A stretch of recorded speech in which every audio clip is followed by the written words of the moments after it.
Hello friends, कैसे हैं आप? आई होप सब अच्छे होंगे। स्वागत है सभी का पूजा डागर जी की क्लास में। यहाँ पर हम करेंगे कंप्लीट पॉलिटी जी के, और ये हमारा पार्ट नंबर 4 रहेगा। आज की क्लास में पार्ट नंबर 4 करेंगे। हम एक ही पार्ट में कई सारे टॉपिक्स कर लेते हैं, तो इसीलिए पार्ट वाइज हम कर रहे हैं इसको। और यहाँ पर हम 2 टॉपिक आज कवर करने वाले हैं, भारतीय संसद और राष्ट्रपति। भारत की जो संसद है उनके उसके बारे में आज हम स्टडी करेंगे, डिस्कस करेंगे। और हम राष्ट्रपति की जो भी है क्वेश्चंस राष्ट्रपति रिलेटेड, तो वो सारे क्वेश्चन डिस्कस करेंगे। तो प्लीज वीडियो में अंत तक जुड़े रहे। क्वेश्चंस अच्छे लगे तो वीडियो को लाइक शेयर कमेंट करना ना भूले। आगे चलते क्वेश्चन नंबर 1 पर। क्वेश्चन नंबर 1 क्या है? एक वर्ष में कम से कम कितनी बार संसद की बैठक होना आवश्यक है? एक साल में, एक वर्ष में कम से कम कितनी बैठक संसद की होनी आवश्यक है? तो 1 बार, 3 बार, 2 बार, 4 बार। तो कितनी बार बैठक होनी आवश्यक है? तो यहाँ पर रहेगा 2 बार बैठक होनी आवश्यक है। तो सी आंसर रहेगा। एक वर्ष में कम से कम 2 बार संसद की बैठक होनी आवश्यक है। एक वर्ष में कम से कम 2 बार संसद की बैठक होनी आवश्यक है। ठीक है फ्रेंड्स, आगे चलते हैं क्वेश्चन नंबर 2 पर। संसद के दोनों सदनों के संयुक्त अधिवेशन की अध्यक्षता कौन करता है? जो संसद है, संसद के दोनों सदनों के संयुक्त अधिवेशन की अध्यक्षता कौन करता है? तो जो सदन, दोनों सदन है, कौन से दो सदन है? निम्न सदन, उच्च सदन है। तो संसद के दोनों सदनों के संयुक्त अधिवेशन की अध्यक्षता कौन करता है? राष्ट्रपति करता है। और उपराष्ट्रपति करता है, प्रधानमंत्री करता है, या लोकसभा अध्यक्ष करता है? तो कौन करता है? यहाँ पर 2 का आंसर रहेगा लोकसभा अध्यक्ष। क्या रहेगा आंसर इसका आंसर रहेगा लोकसभा अध्यक्ष। डी आंसर रहेगा। ठीक है फ्रेंड्स, तो दोनों संसद के सदनों की संयुक्त अधिवेशन की अध्यक्षता करता है लोकसभा अध्यक्ष। क्वेश्चन नंबर 3 पर चलते हैं। फ्रेंड्स, प्लीज वीडियो में अंत तक जुड़े रहें। क्वेश्चन नंबर 3 पर चलते हैं। फटाफट से इस क्लास को आज हम कंप्लीट करेंगे। ज़्यादा समय मैं आपका नहीं लूंगी, 40 मिनट से पहले ही कर लेंगे आज की क्लास का। तो प्लीज वीडियो में अंत तक जुड़े रहें। क्वेश्चन नंबर 3 क्या है? संविधान लागू होने के बाद सर्वप्रथम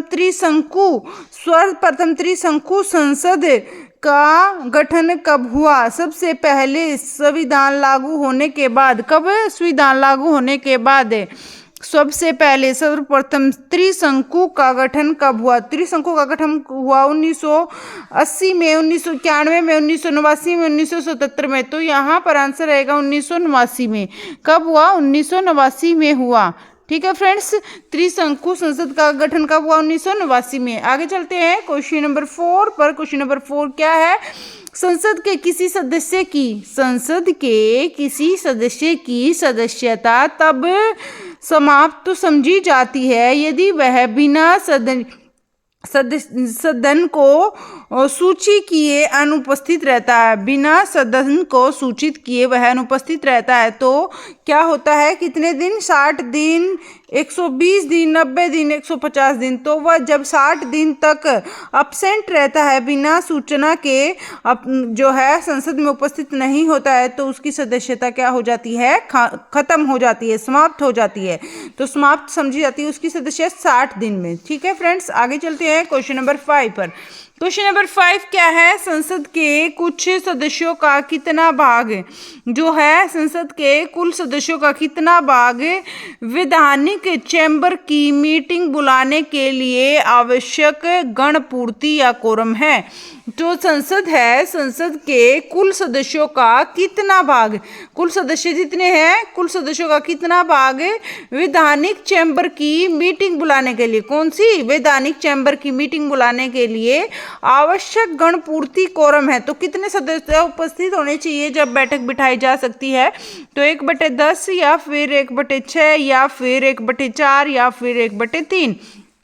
तो संसद के कुल सदस्यों का 1/10वां भाग होना चाहिए, तब क्या है? बैठक बुलाई जा सकती है। तो गण पूर्ति या कोरम 110 होना चाहिए। ठीक है फ्रेंड्स, तो वैधानिक चैम्बर की मीटिंग बुलाने के लिए 1/10वें सदस्य होने चाहिए, गण पूर्ति या कोरम में आते हैं। तो क्वेश्चन नंबर 6 पर चलते हैं। भारत की पार्लियामेंट या संसद का उद्घाटन कब हुआ? भारत की जो पार्लियामेंट है, संसद है, इसका उद्घाटन कब हुआ? 1917 में, 1937 में, 1927 में, 1947 में। तो कब हुआ? यहाँ पर आंसर क्या रहेगा? यहाँ पर आंसर रहेगा 1927 में भारत की पार्लियामेंट संसद का उद्घाटन हुआ था। 1927 में कब हुआ था? 1927 में जो भारत की संसद है, भारत की संसद या पार्लियामेंट का उद्घाटन कब हुआ था? 1927 में। ठीक है फ्रेंड्स, आगे चलते हैं क्वेश्चन नंबर 7 पर। प्लीज वीडियो में अंत तक जुड़े रहें। क्वेश्चन नंबर 7 क्या है? भारतीय संसद के कितने सदन होते हैं? जो भारत की संसद है, हमारी संसद है, इसके कितने सदन होते हैं? कितने सदन होते हैं? 1 सदन होते हैं, 2 सदन होते हैं, 3 सदन होते हैं, 4 सदन होते हैं। तो 2 सदन होते हैं। कितने सदन होते हैं? 2 होते हैं। भारत संसद के कितने सदन होते हैं? उच्च सदन और निम्न सदन 2 सदन होते हैं, उच्च सदन और निम्न सदन। ठीक है फ्रेंड्स, तो यहाँ पर 2 सदन होते हैं भारत की संसद के। क्वेश्चन नंबर 8 पर चलते हैं। संसद का स्थायी सदन है, तो संसद का स्थायी सदन कौन सा है? लोकसभा है, राज्यसभा है, या फिर उपयुक्त दोनों इनमें से कोई नहीं है। तो संसद का जो स्थायी सदन है वह कौन सा है? संसद का स्थायी सदन है राज्यसभा। क्या है? संसद का स्थायी सदन कौन सा है? यह है राज्यसभा। और संसद का अगर अस्थायी सदस्य पूछ लिया जाए तो यह है लोकसभा। संसद की जो राज्यसभा है यह स्थायी सदन है। ठीक है फ्रेंड्स, स्थायी सदन है यह। और अस्थायी सदन है क्या? अस्थायी सदन है लोकसभा। ये है लोकसभा अस्थायी सदन। और यहाँ पर पजल नहीं होना है, राज्यसभा है स्थायी सदन, लोकसभा है अस्थायी सदन। क्वेश्चन नंबर 9, भारतीय संसद किसके द्वारा बनती है? जो भारत की संसद है यह किसके द्वारा बनती है? तो किसके द्वारा बनती है? लोकसभा द्वारा बनती है, राज्यसभा द्वारा बनती है, राष्ट्रपति द्वारा बनती है, या लोकसभा, राज्यसभा तथा राष्ट्रपति के द्वारा बनती है, या तीनों के तीनों इसमें ऐड होते तब संसद बनती है। तो जो भारत की संसद है इसके भारतीय संसद किसके द्वारा बनती है? तो लोकसभा, राज्यसभा तथा राष्ट्रपति के द्वारा बनती है। डी आंसर रहेगा। क्या रहेगा इसका? डी आंसर रहेगा। भारतीय संसद किसके द्वारा बनती है? लोकसभा, राज्यसभा, राष्ट्रपति के द्वारा बनती है। ठीक है फ्रेंड्स, तो जो भारत की संसद होती है इसमें लोकसभा, राज्यसभा तथा राष्ट्रपति के द्वारा यह संसद बनती है। तो तीनों ही बहुत ही ज़्यादा इंपॉर्टेंट है। आगे चलते हैं क्वेश्चन नंबर 10 पर। प्लीज़ वीडियो में अंत तक जुड़े रहें। यहाँ पर हमारे क्वेश्चन ज़्यादा नहीं है, हम आज राष्ट्रपति से रिलेटेड भी बहुत सारे क्वेश्चन करने वाले हैं। और यहाँ पर हम कुछ संसद से रिलेटेड क्वेश्चन कर रहे हैं जो इंपॉर्टेंट है बहुत ही ज़्यादा, जो कि बार बार एग्जाम में रिपीट होते हैं। तो इससे पहले वाले पार्ट्स अगर आपने नहीं देखे हैं, 3 पार्ट इसके हो चुके हैं, तो आप देख लीजिएगा। आपको डिस्क्रिप्शन बॉक्स में प्लेलिस्ट का लिंक मिल जाएगा। और भी बहुत सारी प्लेलिस्ट आपको मिलेंगी जो बहुत ही ज़्यादा इंपॉर्टेंट है हर एक कॉम्पिटिटिव एग्जाम के लिए। आप किसी भी एग्जाम की प्रिपरेशन कर रहे हैं, यहाँ पर आपको बहुत ही अच्छा मैटर मिलेगा जीके का पढ़ने के लिए। हर एक सब्जेक्ट का, आर्ट का हर एक सब्जेक्ट का जीके यहाँ पर आपको एक ही चैनल पर सारा मिलेगा देखने को। तो इसीलिए आपको कहीं कहीं घूमने की ज़रूरत नहीं है यूट्यूब के और चैनलों पर, क्योंकि यहाँ पर हम एक साथ में सारी जीके लेकर चलते हैं। हर एक सब्जेक्ट की जीके यहाँ पर करते हैं फ्रेंड्स।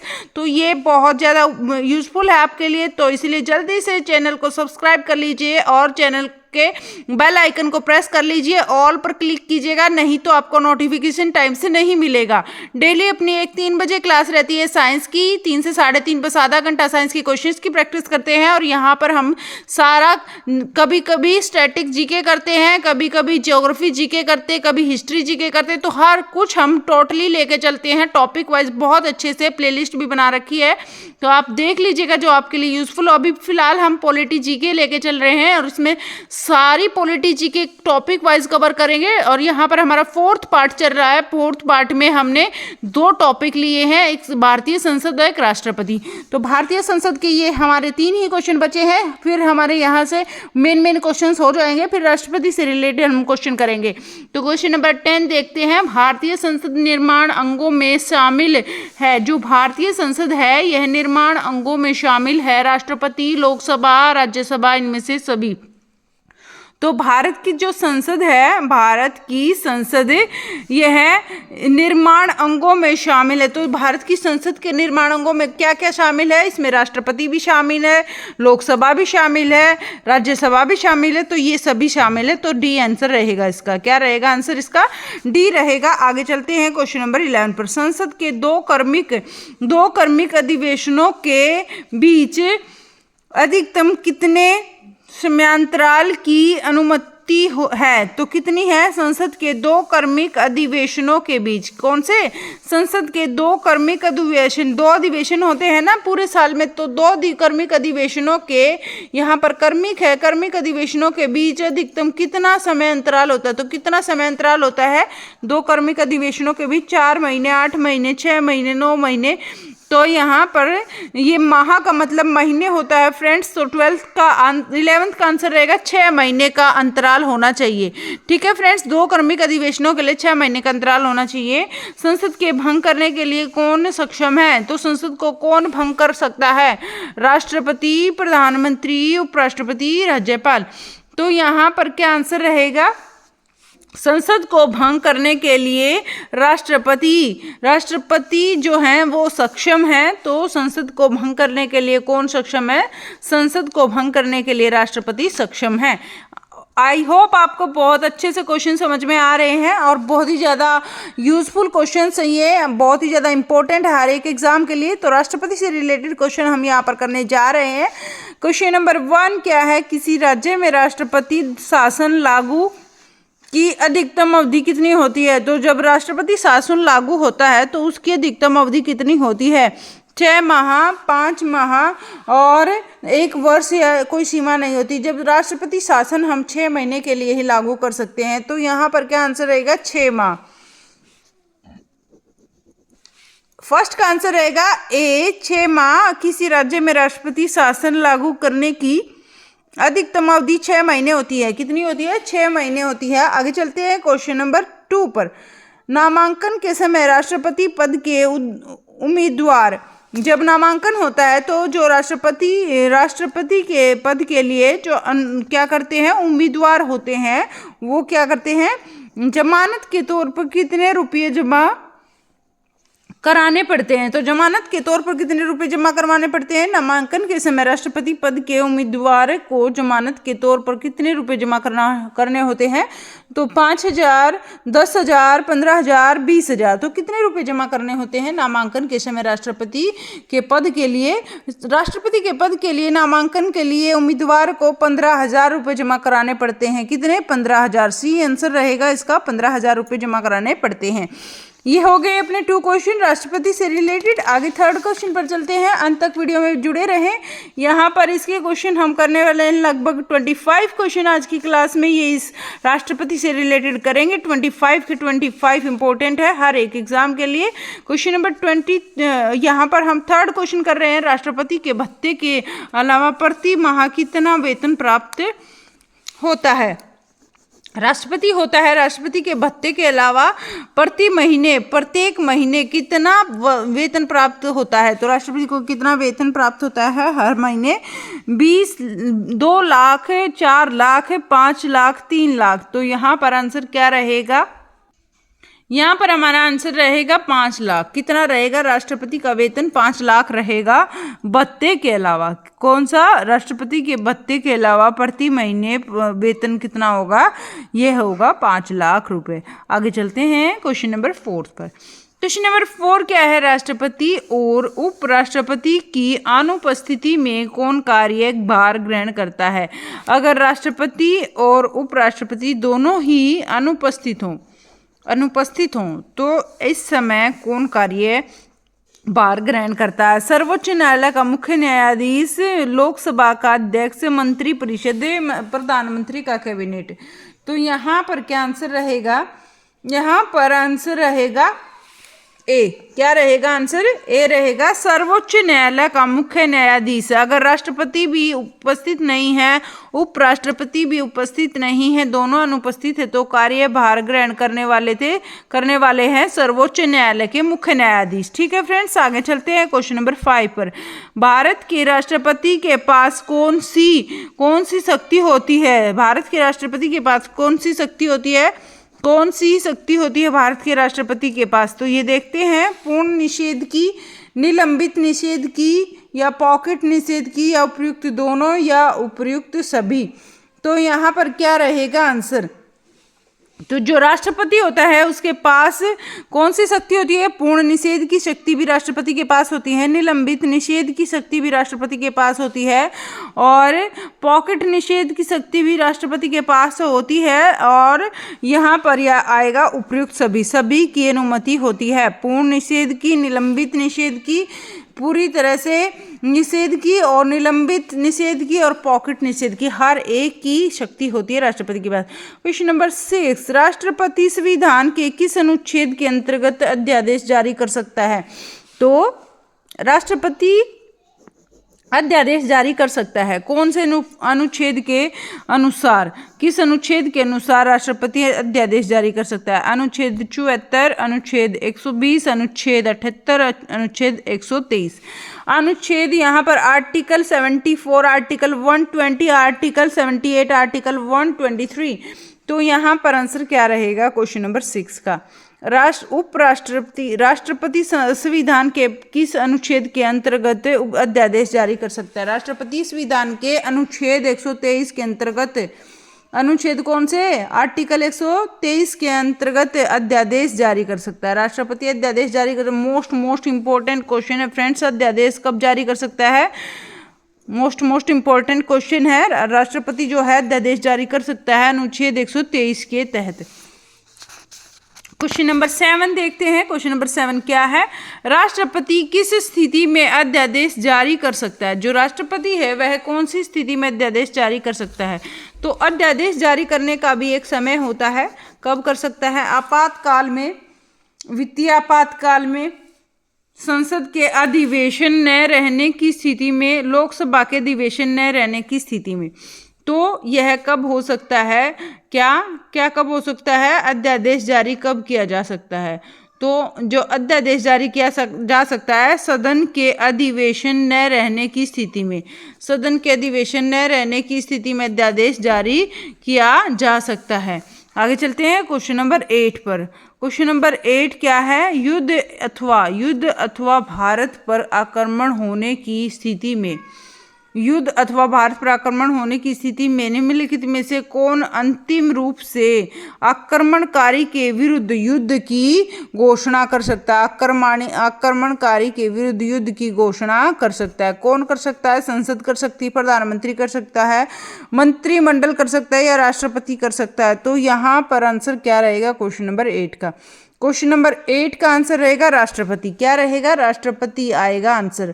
राष्ट्रपति ऐसे हैं जो कि युद्ध होता है अथवा भारत पर आक्रमण होता है, युद्ध होता है, तो होने की स्थिति में निम्नलिखित में से कौन अंतिम रूप से आक्रमणकारी के विरुद्ध, किसके? जो आक्रमण करता है किसी, जैसे हमारे देश पर किसी और देश का जो है और देश आक्रमण कर रहा है, तो आक्रमण के विरुद्ध युद्ध की घोषणा कर सकता है। तो कौन कर सकता है यहाँ पर? तो क्वेश्चन नंबर 8 का आंसर रहेगा राष्ट्रपति घोषणा कर सकता है युद्ध की। क्वेश्चन नंबर 9, राष्ट्रपति निम्न में से किस सूची के विषय पर अध्यादेश जारी कर सकता है? जो राष्ट्रपति है निम्नलिखित में से, ये नीचे दी गई है, इनमें से किस सूची के विषय पर अध्यादेश जारी कर सकता है? राज्य सूची, संघ सूची, राज्य एवं संघ सूची, संघ एवं समवर्ती सूची। तो यहाँ पर क्या आंसर रहेगा क्वेश्चन नंबर 9 का? क्वेश्चन नंबर 9 का आंसर रहेगा डी, संघ और समवर्ती सूची। 9 का आंसर रहेगा डी, संघ और समवर्ती सूची। राष्ट्रपति जो है संघ और समवर्ती सूची के विषय पर अध्यादेश जारी कर सकता है। राष्ट्रपति जो है वो संघ एवं समवर्ती सूची के विषय पर अध्यादेश जारी कर सकता है। संघ एवं समवर्ती सूची के अध्यादेश जारी कर सकता है? राष्ट्रपति निम्नलिखित में से किस सूची के विषय पर अध्यादेश जारी कर सकता है? तो संघ एवं समवर्ती सूची के विषय पर अध्यादेश जारी कर सकता है। आगे चलते हैं, क्वेश्चन नंबर 10। लोकसभा एवं राज्यसभा में राष्ट्रपति द्वारा मनोनीत सदस्यों की संख्या कितनी है? तो लोकसभा और राज्यसभा में राष्ट्रपति द्वारा मनोनीत सदस्यों की संख्या कितनी है? 12 है, 16 है, 14 है या फिर 18 है? तो यहाँ पर आंसर क्या रहेगा? यहाँ पर आंसर रहेगा 12 है। कितनी है? 12। पहले क्या था आंसर? यहाँ पर 14 था। पहले 14 इसलिए था क्योंकि जो लोकसभा होती है ना फ्रेंड्स, लोकसभा में 2 सदस्य राष्ट्रपति द्वारा मनोनीत होते थे। 2 सदस्य राष्ट्रपति द्वारा मनोनीत किए जाते थे लोकसभा में। तो अब ये नहीं किए जाते, अब ये जो है राष्ट्रपति के द्वारा मनोनीत नहीं किए जाते। तो ये 2 कैंसिल हो गए हैं, तो कितने रह गए? 12 रह गए हैं। तो राज्यसभा में कितने? राज्यसभा में टोटल सदस्य होते हैं, संख्या होती है 250, 250 में 238 जो है वो चुनाव द्वारा जो है सिलेक्ट किए जाते हैं। लेकिन जो ये टोटल 12 रह गए, जो 12 रह गए ये राष्ट्रपति द्वारा मनोनीत किए जाते हैं। तो ये हो गई इसकी डिटेल। तो यहाँ पर आपने अभी 14 नहीं लगा के 12 लगाना है, ठीक है फ्रेंड्स। तो ये रियल में अभी प्रेजेंट की अपडेट है, तो ये रहेगा आंसर। आगे चलते हैं क्वेश्चन नंबर 11 पर। क्वेश्चन नंबर 11 क्या है? भारतीय संघ के प्रतिरक्षा बलों का सर्वोच्च समादेश निम्नलिखित में से किस में निहित होता है? तो किस में निहित होता है? भारतीय संघ के प्रतिरक्षा बलों का सर्वोच्च समादेश निम्नलिखित में से किस में निहित होता है? थल सेना अध्यक्ष में, राष्ट्रपति में, प्रधानमंत्री में, तीनों सेना अध्यक्ष में। क्वेश्चन नंबर 11 का क्या आंसर रहेगा? क्वेश्चन नंबर 11 का आंसर रहेगा राष्ट्रपति। तो ये रहेगा आंसर राष्ट्रपति। भारतीय संघ के प्रतिरक्षा बलों का सर्वोच्च समादेश राष्ट्रपति में के पास निहित होता है। तो यहाँ पर आएगा सारा जो भी है प्रतिरक्षा बल, ये सारा का सारा राष्ट्रपति जी संभालते हैं। तो आगे चलते हैं क्वेश्चन नंबर 12 पर। भारत के किस राष्ट्रपति की मृत्यु कार्यकाल पूरा करने से पहले ही हो गई? जो कार्यकाल भी पूरा नहीं हुआ, पहले ही मृत्यु हो गई, ऐसे राष्ट्रपति का नाम बताइए अपने कार्यकाल के दौरान ही मृत्यु हो गई। तो ये क्वेश्चन इंपॉर्टेंट नहीं, मोस्ट इंपॉर्टेंट है। तो ऐसे जो है राष्ट्रपति का नाम बताइए जिनकी मृत्यु कार्यकाल के पूरा करने से पहले ही हो गई थी। Doctor Rajendra Prasad, doctor S Radhakrishnan, doctor Zakir Hussain, V V Giri. Question number 12 का क्या आंसर रहेगा हमारा? क्वेश्चन नंबर 12 का आंसर रहेगा डॉक्टर जाकिर हुसैन ऐसे रहे हैं राष्ट्रपति हमारे, डॉक्टर जाकिर हुसैन। डॉक्टर जाकिर हुसैन ऐसे राष्ट्रपति रहे हैं जिनकी अपने कार्यकाल के दौरान मृत्यु हो गई, या ये कह सकते हैं मृत्यु काल पूरा जो है राष्ट्रपति की मृत्यु कार्यकाल पूरा करने से पहले ही हो गई थी, डॉक्टर जाकिर हुसैन। ठीक है फ्रेंड्स, तो ये रहेगा हमारा आंसर सी। आगे चलते हैं 13 क्वेश्चन पर। प्लीज़ वीडियो में अंत तक जुड़े रहें, ज़्यादा क्वेश्चन अपने नहीं बचे हैं। 24 ही क्वेश्चन आज के इस लेसन के रहेंगे अपने, ये कंप्लीट हो जाएगा ये लेसन आज की क्लास में ही। 13 क्वेश्चन क्या है? निम्नलिखित में से कौन लगातार 2 बार राष्ट्रपति रहे हैं? तो कौन लगातार 2 बार राष्ट्रपति कौन रहे हैं? लगातार 2 बार कौन राष्ट्रपति इनमें से रहे हैं? Doctor Rajendra Prasad, doctor S Radhakrishnan, doctor Zakir Hussain, A और बी दोनों। तो यहाँ पर क्या आंसर रहेगा? इनमें से कौन ऐसे हैं लगातार 2 बार राष्ट्रपति रहे हैं? तो लगातार 2 बार राष्ट्रपति रहने वाले डॉक्टर राजेंद्र प्रसाद रहे हैं 2 बार। लगातार 2 बार राष्ट्रपति कौन रहे हैं? डॉक्टर राजेंद्र प्रसाद लगातार 2 बार राष्ट्रपति रहे हैं भारत के। ये इंपॉर्टेंट क्वेश्चन है फ्रेंड्स, लगातार 2 बार राष्ट्रपति राजेंद्र प्रसाद। आगे चलते हैं क्वेश्चन नंबर 14 पर। क्वेश्चन नंबर 14 पर चलने से पहले वीडियो को अभी तक लाइक नहीं किया है तो जल्दी से लाइक कर लीजिए, और चैनल को सब्सक्राइब नहीं किया है तो फटाफट से सब्सक्राइब कर लीजिए, और बेल आइकन को भी प्रेस कर लीजिए, ऑल पर क्लिक कीजिएगा, नहीं तो नोटिफिकेशन टाइम से नहीं मिलेगा। 14 क्वेश्चन पर देखते हैं फ्रेंड्स। स्वतंत्र भारत के प्रथम राष्ट्रपति थे। जब भारत आज़ाद हुआ था, स्वतंत्र हुआ था, तो पहले राष्ट्रपति कौन रहे थे? उत्तर प्रदेश से थे, बिहार से आंध्र प्रदेश से थे, तमिलनाडु से थे। तो क्वेश्चन नंबर 14 का क्या आंसर रहेगा? स्वतंत्र भारत के प्रथम राष्ट्रपति कहाँ से थे? तो कहाँ से थे? बिहार से थे। स्वतंत्र भारत के पहले राष्ट्रपति कहाँ से थे? बिहार से थे। आगे चलते हैं क्वेश्चन नंबर 15 पर। क्वेश्चन नंबर 15 क्या है? आज हमारी 40 मिनट की क्लास नहीं रहेगी, फटाफट से कंप्लीट करेंगे इसको। बस आधा घंटा की ही क्लास आज की ये है। प्लीज़ वीडियो में अंत तक जुड़े रहें। भारत का राष्ट्रपति चुने जाने वाले प्रथम गैर कांग्रेसी उम्मीदवार कौन थे? भारत का जो राष्ट्रपति चुना गया प्रथम गैर कांग्रेसी उम्मीदवार कौन रहे हैं? वीवी गिरी, नील संजीव रेड्डी, या फिर ज्ञानी जेल सिंह, या फिर डॉक्टर जाकिर हुसैन। तो कौन रहे हैं? क्वेश्चन नंबर 15 का आंसर क्या रहेगा? भारत का राष्ट्रपति चुने जाने वाले पहले कौन? पहले गैर कांग्रेसी जो कांग्रेसी नहीं थे, गैर कांग्रेसी थे, ऐसे उम्मीदवार कौन रहे हैं? तो यहाँ पर 15 का आंसर रहेगा वीवी गिरी। कौन रहे हैं? वीवी गिरी रहे हैं, जो गैर कांग्रेसी उम्मीदवार रहे हैं, भारत के राष्ट्रपति चुने गए। ठीक है फ्रेंड्स, आगे चलते हैं क्वेश्चन नंबर 16 पर। क्वेश्चन नंबर 16 क्या है? यही क्वेश्चन अपने बचते हैं, 24 तक क्वेश्चन करेंगे आज। राष्ट्रपति का रिक्त स्थान भर दिया जाना चाहिए।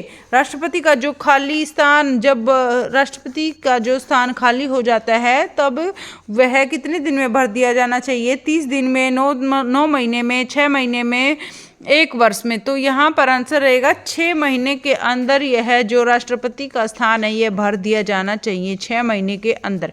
ठीक है फ्रेंड्स, कितने महीने के अंदर?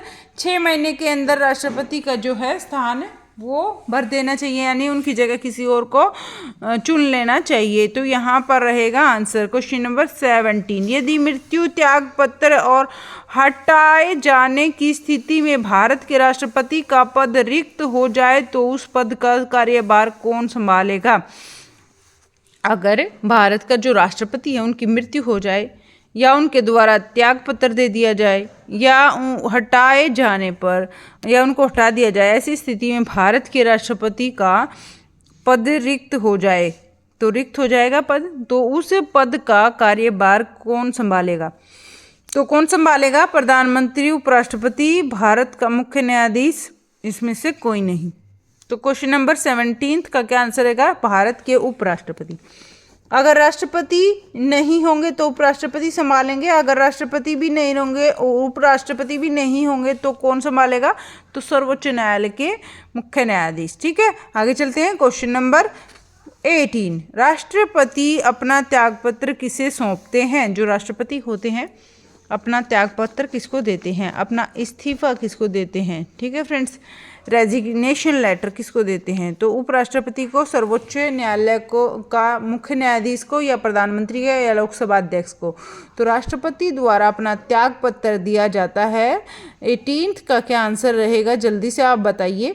सर्वोच्च न्यायालय के मुख्य न्यायाधीश को।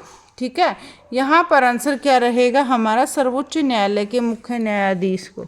आगे चलते हैं क्वेश्चन नंबर 19 क्वेश्चन क्या है? मुख्य न्यायाधीश की अनुपस्थिति में, किसकी? मुख्य न्यायाधीश की अनुपस्थिति में राष्ट्रपति किसके समक्ष शपथ लेता है? जब मुख्य न्यायाधीश नहीं होते हैं तो इनकी अनुपस्थिति में राष्ट्रपति जो है वो अपनी शपथ लेते हैं। किसके सामने? उपराष्ट्रपति के सामने, महान्यायाधीश के सामने, महान्यायवादी के सामने, या फिर लोकसभा अध्यक्ष के सामने, या फिर सर्वोच्च न्यायालय के वरिष्ठ न्यायाधीश के सामने। जब मुख्य न्यायाधीश की अनुपस्थिति होगी तो भारत के जो राष्ट्रपति हैं वो सर्वोच्च न्यायालय का वरिष्ठ न्यायाधीश के सामने शपथ लेते हैं। सर्वोच्च न्यायालय के वरिष्ठ न्यायाधीश के सामने शपथ लेते हैं। इंपॉर्टेंट क्वेश्चन है। आगे चलते हैं क्वेश्चन नंबर 20 पर। 20 क्वेश्चन क्या है? बस ये अपने क्वेश्चन बचे हैं, यही पेज बचता है, फटाफट से इसको कवर कर लेते हैं फ्रेंड्स। और वीडियो को अभी तक लाइक नहीं किया तो लाइक कर दीजिए फ्रेंड्स, चैनल को सब्सक्राइब कर लीजिए फटाफट से। और अपनी 3 बजे भी एक क्लास रहती है तो दोनों क्लास में आप आया करें। 20 क्वेश्चन क्या है? राष्ट्रपति पद के उम्मीदवार के लिए अधिकतम आयु कितनी होनी चाहिए?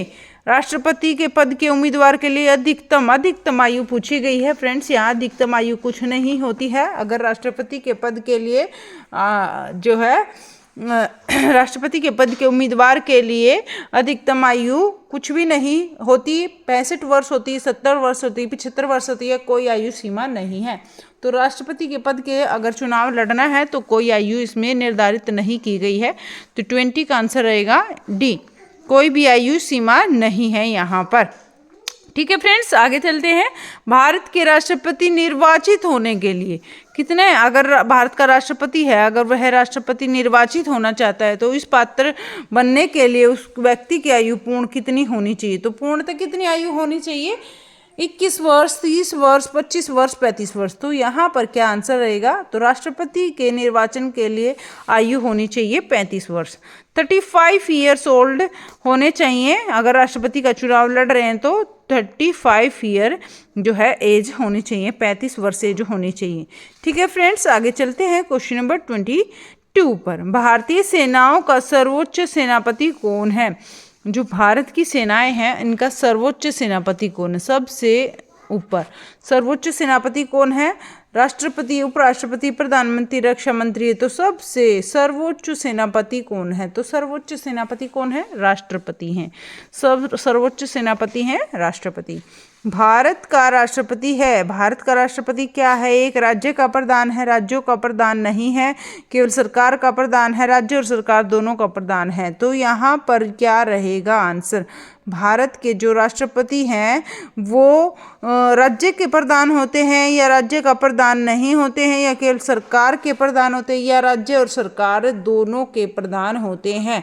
तो ये आंसर आप दीजिएगा कमेंट बॉक्स में, इसका आंसर मेंशन कीजिएगा। क्या इसका आंसर रहेगा? भारत का राष्ट्रपति क्या है? भारत राष्ट्रपति क्या है? राज्य का प्रधान होता है, राज्य का प्रधान नहीं होता है, केवल सरकार का प्रधान होता है, राज्य और सरकार दोनों का प्रधान होता है। ये देखते हैं कौन इसका आंसर करता है। भारत के राष्ट्रपति का आंसर यहाँ पर क्या रहेगा? क्वेश्चन नंबर 24, भारत में कार्यकाल का अध्यक्ष कौन होता है? भारत में कार्यपालिका का अध्यक्ष कौन होता है? भारत में कार्यपालिका के अध्यक्ष कौन होते हैं? राष्ट्रपति होते हैं, प्रधानमंत्री होते हैं, या फिर विरोधी दल का नेता होता है, भारत सरकार का मुख्य सचिव होता है।